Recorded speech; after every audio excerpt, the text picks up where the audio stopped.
जी policy आप कह रहे हैं डायरेक्ट लिया है, बट ये डायरेक्ट प्लान नहीं है, ये थर्ड पार्टी पॉलिसी इशूड हो रखी है। आपने डायरेक्ट नहीं लिया है, ये नहीं, कहीं से कॉल वगैरह आया होगा आपके पास बैंकिंग सेक्टर वगैरह से या क्रेडिट कार्ड डिपार्टमेंट से।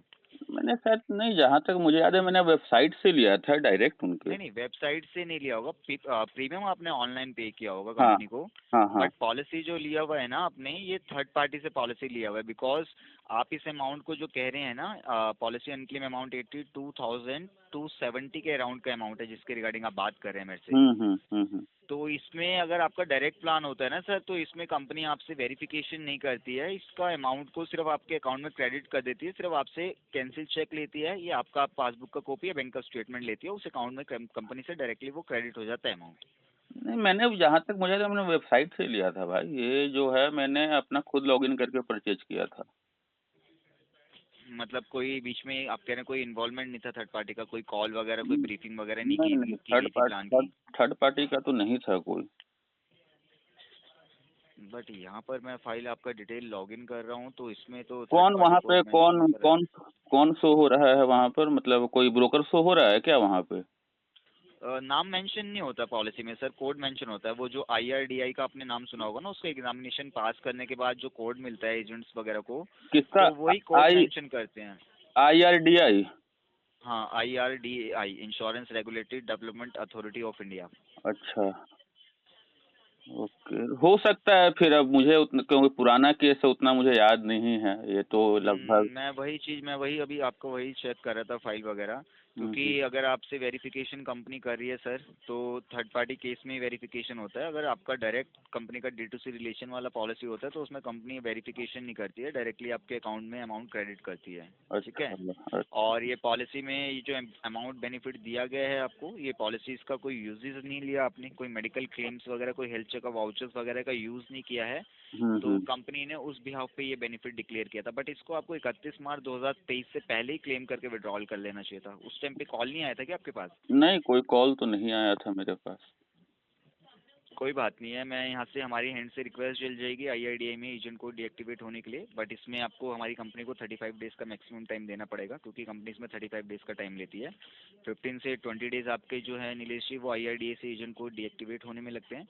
तो जब आपका एजेंट कोड वहाँ से पॉलिसी से डीएक्टिवेट हो जाएगा, तो आपके पास आईआरडीआई से डायरेक्टली मेल और मैसेज पे नोटिफिकेशन आएगा। उसमें मेंशन होगा कि आपकी पॉलिसी से थर्ड पार्टी जो एजेंट कोड है वो आईआरडीआई ने डीएक्टिवेट कर दिया है। और देन जब वो मेल मैसेज पे आपको रिक्वेस्ट मिलेगी आईआरडीए से, तो नेक्स्ट 24 से 48 घंटे के अंदर आपके पास राइटिंग स्टेटमेंट आता है एचडीएफसी अर्गो लेटर हेड पे। उस पे ये सारी डिटेल्स मेंशन रहती है, और उसमें आपके टिल डेट मेंशन रहती है कि इस डेट तक कंपनी ये अमाउंट जो है वो आपको अकाउंट में क्रेडिट कर देगी। क्लियर है? ठीक है, क्लियर। ठीक है। तो इसमें नीलेश जी, एजेंट को डीएक्टिवेट करने में आपके कुछ नॉर्मल से बेसिक से कुछ डॉक्यूमेंट्स की रिक्वायरमेंट होती है जो लगते हैं कंपनी में। मैं डॉक्यूमेंट्स आपको चेक करके बता देता हूँ क्या क्या डॉक्यूमेंट्स आपने सबमिट करने हैं। हुँ, और हुँ। डॉक्यूमेंट्स आप सबमिट कर दीजिएगा, मैं आगे रिक्वेस्ट डलवा दूंगा लीगल डिपार्टमेंट से। ठीक है। ठीक, ठीक है, आप लाइन पे रहिए, मैं डॉक्यूमेंट्स चेक कर लेता हूँ क्या क्या डॉक्यूमेंट्स आपने देने हैं, आप लाइन पे रहिएगा। ठीक।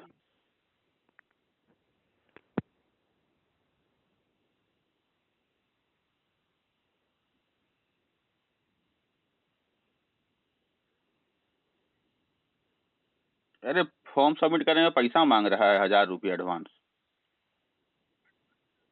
हाँ। कॉल तो सबको अपने जल्दी होता है, कॉल तो सब अभी उसे नंबर हम डाल के मार दिए हैं, समझो उनके ऊपर डेटा चला गया होगा, तुम्हारे पास फ़ोन आ जाना चाहिए।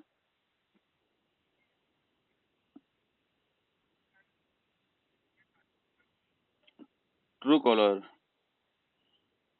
नहीं, आ तो जाना चाहिए, वैसे हम कस्टमर केयर का नंबर ढूँढते हैं, यहाँ पे नंबर साला दिखा नहीं रहा है यार।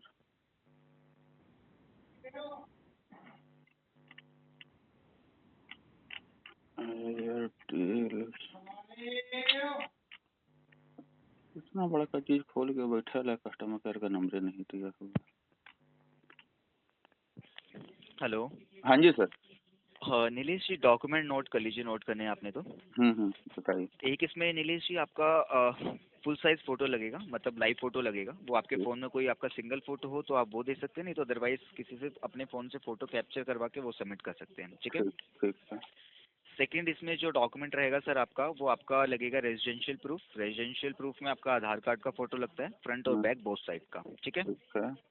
आधार कार्ड में जो आपका एड्रेस मेंशन है सर, उसी एड्रेस पे जो राइटिंग में स्टेटमेंट आएगा कंपनी के लेटर हेड से एजेंट कोड हटने के बाद, वो उसी एड्रेस पे जाता है। तो उस एड्रेस पे मैं पूछना चाहूँगा, उसी एड्रेस पे रहते हैं ना आप? हाँ, उसी एड्रेस पे रहता है। ठीक है। तो आपका आधार कार्ड का हो गया। सेकंड डॉक्यूमेंट में फ्रंट और बैक का बोथ साइड का फोटोज होगी। और थर्ड डॉक्यूमेंट जो है आपका, वो आपका आईडी प्रूफ में पैन कार्ड का फोटो लगेगा, ठीक है। हम्म। फोर्थ डॉक्यूमेंट जो रहेगा आपका, वो जिस अकाउंट में अमाउंट आपने क्रेडिट करना है कंपनी से, उस अकाउंट का आप या तो कैंसिल चेक दे सकते हैं। अगर कैंसिल चेक नहीं होता है कस्टमर के पास, तो कंपनी उन्हें दो ऑप्शन और देती है, उसमें उनका पासबुक का कॉपी या बैंक का स्टेटमेंट अटैच हो जाता है, ठीक है। ये चार डॉक्यूमेंट्स नीलेश जी आपके अमाउंट रजिस्ट्रेशन के लिए सबमिट होते हैं। और पांचवा डॉक्यूमेंट है आपका, वो 1 अप्रैल 2020 के बाद आपके नाम से, आपके फैमिली मेंबर्स में किसी भी मेंबर के नाम से आपने कोई भी प्राइवेट कंपनी का लाइफ इंश्योरेंस पॉलिसी परचेज किया है विदाउट एजेंट एडवाइजर के, गारंटेड प्लान होना चाहिए, फिक्स मैच्योरिटी वाला। तो उस बॉन्ड पेपर के फ्रंट पेज का फोटो लगता है रेफरेंस वो के लिए, तो ऐसा बिकॉज कोई प्लान नहीं है मेरे पास। आईटीआर फाइल नहीं करते हैं क्या नीलेश सर? नहीं, आईटीआर फाइल करता हूँ। तो अभी टैक्स वगैरह टैक्स लैब में नहीं आते हैं अभी? नहीं, छोटा सा है, मिनिमम का जो टैक्स होता लैब है में वो नहीं आते हैं जाता है। इसलिए नहीं ले रखा होगा। अगर टैक्स लैब में आते तो आजकल टैक्स रिबेट लेने के लिए हर किस कस्टमर के पास प्राइवेट कंपनीज की या एलआईसी वगैरह चलती रहती है सर। हम्म। तो कोई प्रॉब्लम नहीं है अगर कोई प्राइवेट, वैसे फैमिली में है सर कोई जिन्होंने ले नहीं रखो, नहीं, जैसे कोई ब्रदर कोई सिस्टर हो? नहीं है, किसी का इंश्योरेंस नहीं है। किसी ने मतलब कोई इंश्योरेंस यूज नहीं कर रहे हैं आप? इंश्योरेंस एक बहुत पुराना एलआईसी का है प्लान, वो बहुत नहीं पुराना नहीं, है। एलआईसी तो चलेगा भी नहीं ना, वो गवर्नमेंट है। एलआईसी, पल्स, Sahara, Exide, PNB, MetLife, OBC, Oriental Bank वगैरह जो ये गवर्नमेंट पॉलिसीज हैं, वो अटैच नहीं होगी। प्राइवेट कंपनी का पॉलिसी होना चाहिए आईआरडीए की गाइडलाइंस के अकॉर्डिंगली, अगर आप प्राइवेट पॉलिसी में से एजेंट को हटवा रहे हैं तो। और वो इसलिए मांगते हैं वो, बिकॉज उसमें क्या होता है कि जो आपका डायरेक्ट प्लान होता है ना, जो आप डायरेक्टली ब्रांच से लेते हो, उसमें ना थर्ड पार्टी को कोई कमीशन नहीं जाता, बिकॉज वो एजेंट के थ्रू इशूड नहीं होता। उसमें कस्टमर क्लाइंट आईडी बन के आती है, क्लाइंट आईडी अच्छा मेंशन होती है उसमें कस्टमर की। अच्छा। तो वो रेफरेंस के लिए लेता है आईआरडीए, क्योंकि उस क्लाइंट आईडी को इस वाली पॉलिसी बॉन्ड पेपर पे वो अटैच करेंगे। तो जब एजेंट कोड हटेगा तो दो साइड पे नोटिफिकेशन जाता है। एजेंट के कोड, जो एजेंट का है कोड लगा हुआ है, उस पे एजेंट के पास भी जाएगा नोटिफिकेशन, और कस्टमर के पास भी आता है। तो वो इसलिए मांगते हैं वो पॉलिसी का बॉन्ड पेपर का पहला पेज का फोटो। वो तो है अगर नहीं आपके है। पास, हाँ कोई बात नहीं, अगर नहीं है तो उसमें इतना बड़ा कोई इशू नहीं है सर। फर्स्ट ऑफ ऑल आप मेरा कॉन्टैक्ट नंबर ले लो, डायरेक्ट नंबर। जब तक अमाउंट मैनेज नहीं होता है तो आप मेरे को डायरेक्टली अगर बात करना चाहो तो मेरे नंबर पे बात कर सकते हैं। अच्छा, तो ये फिर नंबर है ले नहीं लीजिए तो मेरा। फिर कैसे होगा जब मेरे पास वो बॉन्ड तो है ही नहीं ना, फिर तो मामला गड़बड़ पॉलिसी हो बॉन्ड पेपर नहीं है तो उसमें आपको अल्टरनेट ऑप्शन, क्योंकि जब आप डॉक्यूमेंट्स देंगे तो ये डॉक्यूमेंट्स पहले लीगल टीम के पास क्रॉस वेरिफिकेशन के लिए जाते हैं। जाएगा। तो अच्छा लीगल टीम आपको डॉक्यूमेंट्स चेक करने के बाद आपको कॉल करती है अमाउंट रजिस्ट्रेशन के लिए, रिक्वेस्ट डालने से पहले आईडी में। तो अच्छा। जिन कस्टमर्स के पास पॉलिसीज नहीं होती हैं, तो हम्म। वो कस्टमर्स को वहाँ पे अल्टरनेट डॉक्यूमेंट बता देते हैं वो। तो जो अल्टरनेट डॉक्यूमेंट बताएंगे आपको, वो अल्टरनेट डॉक्यूमेंट आप सबमिट कर दीजिएगा। अच्छा, नंबर बता दो अपना आप। हाँ, आप नंबर ले लीजिए, 7303450345 730 674। 3450 674। मेरा नाम मानव रस्तोगी है, आप मानव नाम से नंबर सेव कर लीजिएगा, ठीक है। अच्छा। और डॉक्यूमेंट जब मेरे को शेयर करेंगे सर, तो उसमें अपना नाम पहले मेंशन कीजिएगा, आपका फाइल हम्म नंबर, जो पॉलिसी फाइल नंबर आपने मुझे बताया था लॉगिन करने के लिए, वो हम्म फाइल नंबर मेंशन कीजिएगा। और उसके बाद जो आपके बेसिक डॉक्यूमेंट है वो भेज दीजिएगा, मैं अपलोड करके लीगल टीम के पास भेज दूंगा। तो आपके पास मे बी 1 घंटे या आधे घंटे तक कॉल आ जाएगा लीगल डिपार्टमेंट से, क्रॉस वेरिफिकेशन कर लेंगे वो डॉक्यूमेंट्स वगैरह। और आप जब वो कॉल करेंगे, वो आपसे पूछेंगे भी कि आपने कोई life insurance policy bond paper नहीं सबमिट किया एजेंट को हटवाने के लिए। तो हम्म वहाँ पर आप उनसे बोल दीजिएगा उनको कि मेरी फैमिली में कोई भी लाइफ इंश्योरेंस प्लान्स यूज़ नहीं कर रहे हैं। हम्म। हमारी जो भी सेविंग्स होती है वो हम एलआईसीज में करते हैं। तो अच्छा। प्राइवेट कंपनी का कोई पॉलिसी था नहीं, इसलिए मैंने मानव जी को वो बॉन्ड पेपर दिया भी नहीं, क्योंकि था नहीं। आप हम्म। मुझे कोई अल्टरनेट डॉक्यूमेंट है वो चेक करके बता दीजिए। तो जो भी अल्टरनेट डॉक्यूमेंट वो तो चेक करेंगे, वो अल्टरनेट बता सर देंगे। आपको तो पता होगा ना, फिर मैं वो भी साथ में भेज देता हूँ। अल्टरनेट का सर हमारे को तो बेसिकली हमारे कस्टमर्स के पास लाइफ इंश्योरेंस प्लान्स मिल जाते हैं, डायरेक्ट प्लान्स। तो अच्छा बहुत कम ही कस्टमर्स होते हैं जिनके पास नहीं होती है पॉलिसीज प्राइवेट कंपनी, क्योंकि टैक्स रिबेट लेने के लिए और सेविंग पर्पज से कस्टमर हर साल लेते हैं पॉलिसीज वगैरह, अच्छा। आपको पता ही होगा।